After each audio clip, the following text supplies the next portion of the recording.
talk to Gage.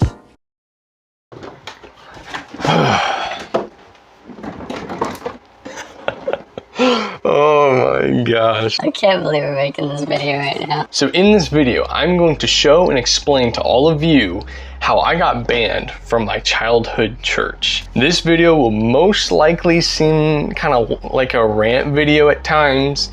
I'm gonna try my best to avoid that as much as possible because at the end of the day, I want this video and my channel to be something that adds meaning to all of you and is at least a sort of positive voice. So just, be forewarned, there might be times in this video where I get kind of upset and it might seem more like a rant. But anyways, let's all just try to have a laugh about this stuff and let's just chat. Let's just have a discussion. This is something that I figured since I have a YouTube channel, I might as well use it and talk about this thing that I think is worth talking about. But with all that being said, let's get right into it. So as a lot of you all know, especially based on a lot of the early videos on this channel, I am a Christian. I was saved at the age of 15 at our Free Baptist camp, which is where I basically grew up. I gave my life to the Lord and I decided that I was nothing without him. I needed, Christ to save me because, under my worldview, how I see things is that all of us are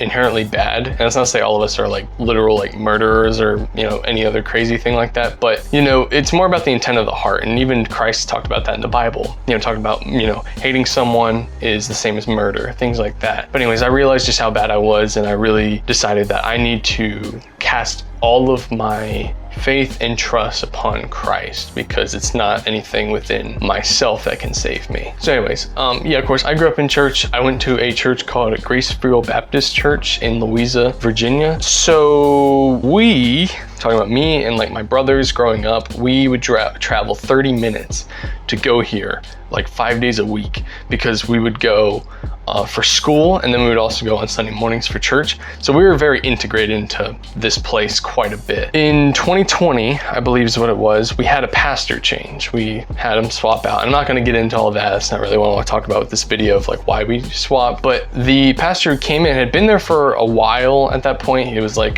technically our youth pastor, but to be honest with you, he like barely did anything. We kind of ran it ourselves. Anyways, he came in and things just like started going downhill, like really fast. So I have like countless stories from this time of just like bad and horrible, dumb stuff, like behavior from him and dumb decisions made. And I could sit here all day and tell you all stories, but for time's sake, I'm just gonna like highlight a few things. One of which being VBS. This guy literally turned away children from coming into our church for VBS, which for a lot of churches, they're very business minded. So they're like, oh, numbers. We gotta get kids in because, you bring the kids, you bring, the parents will come, hopefully to service later, come to Sunday morning. That's kind of how they work. They think like that. They think like a CEO. This guy, Danny, was no different. If you ask me, he's a politician in a pastor's clothes. He's the kind of guy that's going to say everything that you want him to say, everything you want to hear without actually backing it up with really much of anything in terms of actions. And then when it came to me more personally, some of the stories there is that the previous pastor, which I still consider to be my pastor, I love him to death. John, if you're watching this, love you, man. He supported me and he encouraged me. And, I was only like 16, 17 years old at the time. And I had a passion for teaching and for, honing the craft of public speaking. That was something that I actually did quite a bit in my church as well as in the church's school a few times as well, and then teaching like children's church. I did a lot of stuff like that back in the day. Anyways, he was very supportive of it. He even like let me get up in front of everyone on Sunday mornings, which honestly I probably wasn't ready for that at the time. They're just running around getting candy, going crazy, all that stuff. But I don't know, like 20, 30 times. Because yeah, it was an easy, I was about to say, it was a pretty easy game. So she was like, and even she missed, she got a candy. So she was like, came back around. I was like, here you go, throw it again, get more candy. And I was like, okay, come on over, dump the whole bowl into, her candy bag just because she kept doing it. But I'm so thankful that he did because it was a lot of practice that I got from those experiences that I just couldn't have gotten any other way. But anyways, when pastor swapped out and then Danny took over, all of that changed, and he just was not at all supportive of me or what I wanted to do. And I had to like fight him almost just to like hopefully get a chance to teach in really any capacity. Kid you not, literally even his wife, she would just like diss me every single time I talked about like teaching or being passionate about this stuff. I legit will never forget being 16 years old, and then we were talking, and then she literally told me that I was only 16 years old, and that essentially she was saying that in a way to discourage me from pursuing this as much as I really wanted to. And that was just, it was so freaking heartbreaking, dude. Like, to be this kid who's just so bright-eyed and, you know, maybe, you know, I wasn't the most intelligent or knew as much as I do now, I still had that passion, had that fire, and I was genuine about all this stuff. To go from that and then to have the people that are supposed to have your back the most, that are supposed to know you the best in a church setting, because pastor is a shepherd, they're a leader of the church, to say that, like, to have them be the ones that really just destroyed my passion almost, was horrible. Thankfully, I actually used it for inspiration and fire to just work even harder at my craft and just get better at all this. But unfortunately, crap just kept happening. Like, things just could not be sane or normal here whatsoever after they took over. Because it happened that later, she had like a problem, the pastor's wife had a problem with like me teaching, and you know, she was essentially trying to make up excuses to get me to not teach is what it was. Because she said that, she gave a few criteria. She said, one, you could never have two males, you know, usually because in children's church we'd have a teacher and then a helper. It's the normal thing we would do. So we'd have a teacher, and she said that it would be inappropriate to have two males teaching together or two females teaching together. So essentially you have to have a male and female. Interesting. Okay. And then she said that, well, then it would be inappropriate if you had an unmarried man and unmarried woman that were teaching children's church. Okay. So what are you doing in children's church, huh? God help us, please. I want to die. So what you're saying is basically the only people who have a right to ministry is husbands and wives. Wow. I literally came this close. I was like legit like, dude, I better go get married tomorrow so I can, you know, teach, so I can serve in the church and he'd be married. It's like the opposite of like nuns and monks. I'm having fun with this video, guys. I told you, we're gonna try to laugh. So just crazy stuff like that. And then, you know, Pastor Danny would barely would let me teach at all. Like I said, he'd give me a hard time about it. And he even said that he doesn't let anyone preach on Sunday mornings, but he did that. Inconsistency. He legit had a few other guys in our church teach, not very often. He definitely wouldn't do that, but on occasions he would. And he just kind of was a pulpit hog, if you ask me. That's kind of how he did things. So that kind of sucked, because then I was like, dang, well, like barely even getting any opportunities to like really get better at this stuff. And that's how I felt at the time. So fast forward a little bit, I went through a really bad breakup in my life. Honestly, it's probably one of the hardest things I've ever had to go through in my life. Like, it was so bad, and I might like go deeper into this another time, but I legit like had proposed to a girl, and a week later she gave the ring back, and then I've not talked to her since. So yeah, like freaking heartbreaking stuff right there. And so that's why I'm gonna have to say that for another video, but that's basically what happened. And then I was just like, dang, bro, like everything sucked at that point. I was just like so bitter and angry and upset, and no one cared. You know, like that's the thing, like churches don't care about you. Let me just say that up front. Most churches don't actually care who you are, or most churches don't actually like you. They don't care about you. This church, these people did not care about me. Here's the thing. Christians, and by extension churches, because church is a collection of Christians, they claim to be like a family. So then if I run away from home and I don't say anything to my family, they're gonna come hunting me down. They're gonna try looking for me. That's not what they did though. I didn't matter that much to them, so they obviously weren't gonna do that. Because I started visiting other churches, not with the intention of like I wanna find a different home church, but mainly because I just wanted to meet new people and just not feel so darn lonely. Because like most of my life I've struggled with loneliness, like some kind of awful, and that's been an ongoing struggle for me for many years. There was like barely any young people left at my church. It was one of those like old school, if you will, like country churches. So there's like nobody there anymore except for like old people. So, and you know, just give it like 10, 20 years, it's gonna be dead anyway. So yeah, I was really in a bad spot at the time. So, but I did eventually leave, and I just decided I wouldn't go back. You know, if I can just be honest with you, it really was like the worst time in my entire life, because those next months I had nowhere to go. I lost all my motivation to even go to church in general, because I was like, dude, I can spend 19 years of my life in one place, grow up there, have people here who claim me as family, and I even saw some of them as family too. I looked at a lot of them, they're like, this is my family. For it to all just go away like that, because everyone is obviously not going to like fight the pastor. They're like, you know, that no loser's gonna do that, right? You know?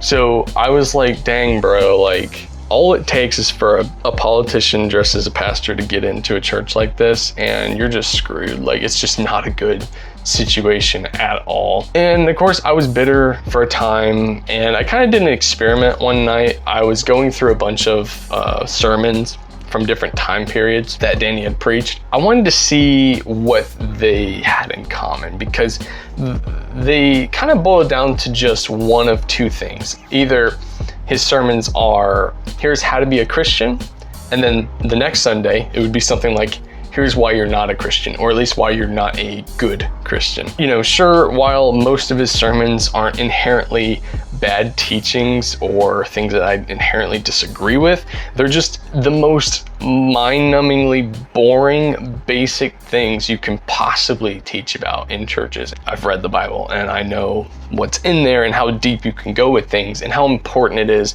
to teach people things, not just say things that are very individualistic and nice sounding and make us be like, oh yeah, clap, amen, amen. That's literally what they are. And honestly, I might put some clips on screen for you all to kind of have an idea what this looks like. Now, how can someone, how can you, how can I, how can we know God's desire? Well, one way, by the way, you want to know what God is thinking, you want to know what God wants you to do in your life by reading His Word. Do something with it. Oh my God. The gospel should be personal to you. The gospel of Jesus Christ should be personal to you.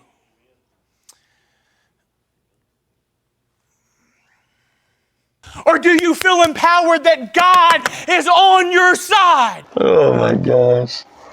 You're killing me. So what I ended up doing was I actually commented on one of the newest sermon that he did, and I kind of like was pointing out that I just thought it was really basic, and I was like, come on, like this is so boring. I said, I wish I had the quote, because I literally would put it on screen because I have nothing to hide. But unfortunately it's deleted, and also I'm now blocked by my childhood church, so I can't even do that. Yeah, I guess they forgot they had a public YouTube channel for me to get clips from.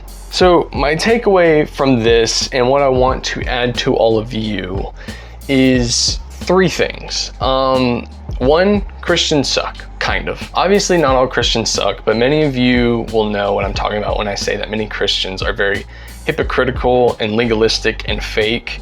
Some may say, yo Gage, don't you think you're being a little too brutal with this whole thing that you're saying? No, not at all. Literally not at all. Because when you claim that someone is your family and then things like this happen, you better be ready to deal with the aftermath, because you do not claim family and it not be real. But this is how Graceful Baptists worked, and this is just how they do things. And that's just what some people like. If you like, you know, sitting among people who claim to love you and then will stab you in the back after 19 years of going there, come to Free Graceful Baptist Church. I'm just gonna like put their freaking like logo, but I'm just gonna like put their text like right here. Two, if you are a Christian in a church, be 100% sure that the leaders in your church are worthy of your devotion and worthy of being your leaders. It makes me think of the video I made a while back talking about Rick and Negan from The Walking Dead and their leadership styles. And I really like what I talked about in that video, even now, even though the video's, you know, kind of old and not as good as, you know, some of my current stuff. I still really liked what I talked about, because I pointed out how in The Walking Dead, Rick is a person who leads the group because they're his family. And he even has a quote in, I think it's season 5, where he even says that. They're dead, so my family, all those people out there, can be alive. in like the interview scene, best scene of season 5. But he says that he leads because that's my family. Versus someone like Negan, he contrasts with Rick because he doesn't lead the saviors because they're his family. He leads them to build his ego. It's all about their perspective. And if you watch the show or read the comics and you kind of go in with that mindset, you look for that, you really start to see it. It's all in how each of them approach being a leader. That's what I would say. Just make sure they're worthy of your devotion and that they genuinely lead you because they love you and that you're their family. You are irreplaceable to them, which Danny used to say that all the time too. He said if he could duplicate me, he would 100 times over. But dang, he sure didn't care when I left. Lying in church is fun. And my third thing, and hopefully this will be the least salt on the point that I'm making, is just don't give up hope. You know, like I said, that was the worst time of my entire life. I felt so freaking lonely, and I had already been, struggling with loneliness all my life, but especially during that time, it was just so horrible. Like I felt like no one freaking loved me or cared about me aside from like my personal blood family. I just felt like no one, I couldn't trust anyone, that like everyone was out to get me, like everyone hated me. I felt like, my personality sucked. I felt like my ideas sucked. I just felt like I just was a loser and like I didn't matter or I didn't have a place. Like I really didn't feel like I belonged anywhere because I don't fit in with the world exactly because I'm not really like most people in the world. I strive to love everyone as best as I can. Even all you guys commenting on my Elden Ring video. I love all you guys, man. Some people weren't happy with my opinions, but I'm sorry. I don't have to like everyone because I don't, trust me. I don't fit in with the world, but I also don't really fit in with most churches because a lot of them make all their teachings like very individualistic and saying like, oh, God sees you, like he knows what you're going through, just rely on God, God. The difference, what I want is when I go to a church, I want to actually learn something. I want to be given something valuable so that when I go out in the world, I go to work, I go to school, I'm in like friggin' like, Walmart or Food Line or something like that. And I meet someone who's very different than me. I want to know, all right, what's the best way for me to like start a conversation with those people? To just like talk, get to know them, see what they believe, and just maybe have a deep theological conversation. I'm all for having conversations as long as they're not like arguments. It's okay to debate, just not argue. That's my perspective on that. But if you can teach me something of value that helps that, or something that deepens my understanding of the Bible, other than just very generic things like, oh, your problems, it's so selfish, it's so self-centered, and I hate that because the Bible makes it clear that Christianity was never supposed to be individualistic. It was so group oriented. That's how God's always been. The group matters, and if you try to do life on your own, you're not going to make it. But during this time in my life, I literally felt like there was nothing I could do. I felt like, if I go to church, I'm going to go until someone is like freaking attacks me or something, or like I get kicked out. Someone's not going to like me. I just felt like I couldn't trust anyone. I just kind of like didn't go anywhere for months upon months. Thankfully now I am going to a church now again, but to be honest, I still haven't fully gotten over a lot of these things to where I don't fully trust most churches or people who go to church. I'm still at that point in my life where I want to find a good church, but at the same time, I don't think I ever really want to like put my roots down very deep, because why would I when all it takes is for the smallest thing to drive people apart? So anyways, this is also my chance to shamelessly plug my other channel, UCBD, or Uniting Christians Beyond Denominations. I literally went to school for this. I went to college to help me with this specific channel and ministry, if you will. And there's more things I want to do with that, but I'm currently, actually probably right after this video, going to be working on my debut teaching video, which I'm going to use to hopefully get more opportunities to teach in churches, as I have a lot to say, a lot of things I've learned. I just wanted to shamelessly plug the channel, so if you all don't want to miss that, then link will be in the description below to this channel, and whenever I finally put this video together, you all will be the first to see it. But yeah, I literally just want to do anything I can to change modern church culture, because a lot of it is really just messy and traditionalistic and legalistic, and it's just nasty.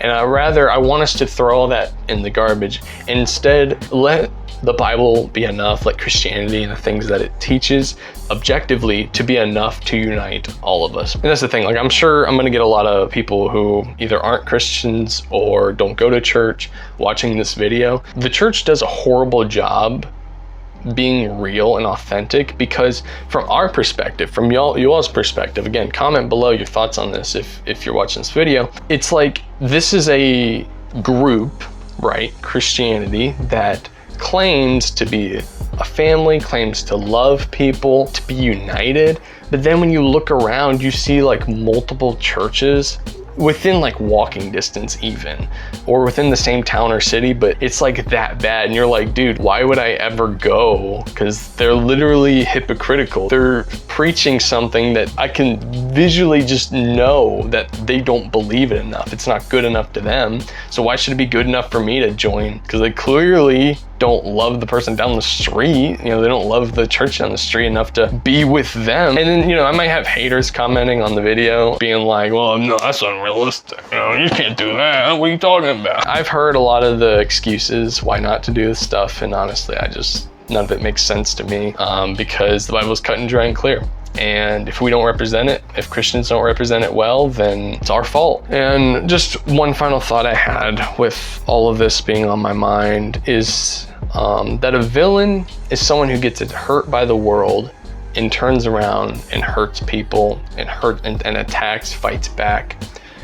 But the hero is the one who gets hurt by the world and decides to change the world so that the person after him, the people who come after him, don't have to go through the same thing he did. And that's my ultimate goal in life, is to unite people, to bring people together. I don't want to like drive people apart, but I'm also going to call out crap like this is all I'm saying. I just want to bring people together because like I've been through so much crap, and I really want to help the next person who comes around, you know, who struggles with the same things that I did. But anyways, I think that's all I wanted to say in this video. It might have been kind of a messy video. I am so bad about videos like this where it's just like me talking to the camera, because oftentimes I get so like distracted or like ramble sometimes, or I mix words, and so when I go to edit it's like, oh, that's kind of funky. But I did my best with it, and I appreciate all you watching to the end, whoever did. If you liked the video, please hit the like button. If you didn't, thank you for watching this long. Don't forget to engage that subscribe button down below if you want more of me in the future, and I will see you all in the next video. God bless. I wish I knew.